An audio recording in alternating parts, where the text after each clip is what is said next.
Hey, what's going on, folks? How's everybody doing today? I wanted to talk about a different subject in today's video. Subject of fuel and different fuels and things that will come in handy if there's an emergency or a disaster, unrest, Armageddon, blah blah blah. And the first one that I think of is the more recent issue we had with the fuel crisis, or the logistics regarding fuel a couple years ago, where there weren't replenishing stations fast enough, and people were having to go without fuel for days on end and having to wait in line for ungodly hours and amounts of time.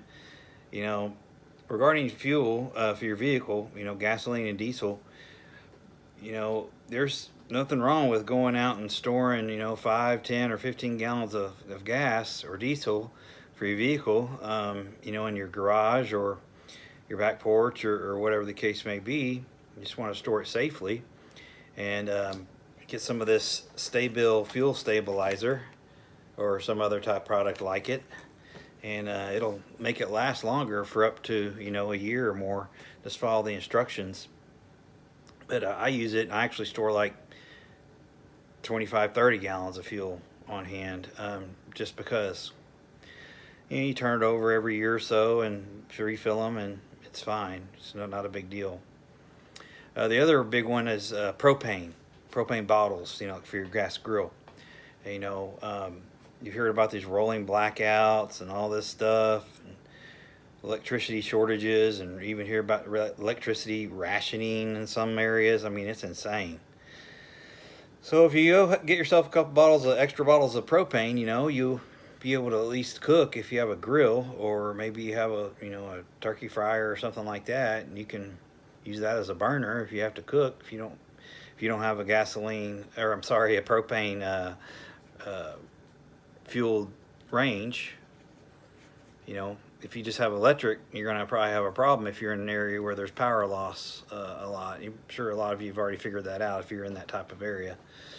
Also, the little bottles of propane, little bottles of fuel for like a Coleman stove, or the little lanterns, heaters, things like that. It doesn't hurt to have a few of those on hand at all times. Winter's coming up anyway. It's probably a good thing to have if you don't already have an inventory of some of that stuff. Kerosene. A lot of people have kerosene heaters. Those are important. So, I mean, it doesn't hurt anything. It doesn't take up a lot of room. It just costs a little bit of money, but it sure can be a convenience for you if you're in a power loss situation, or you need to get somewhere in your vehicle and the gas stations are closed or they're out. At least you can put fuel in your vehicle and get where the hell you need to be, for the most part, or get closer to where you need to be if you had to leave. So anyway, just little things like that. Trying to pick a different subject every day to talk about, and hopefully this helps some of you. I'm sure it's boring to a lot of others, but maybe something you didn't think about. So hopefully you do now. Please like, share, and subscribe.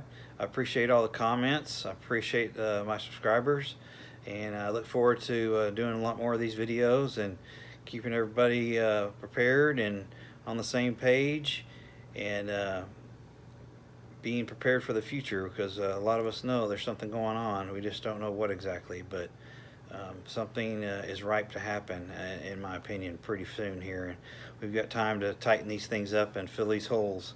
So good luck to everybody doing that. Again, please like, share, and subscribe. Look forward to hearing your comments.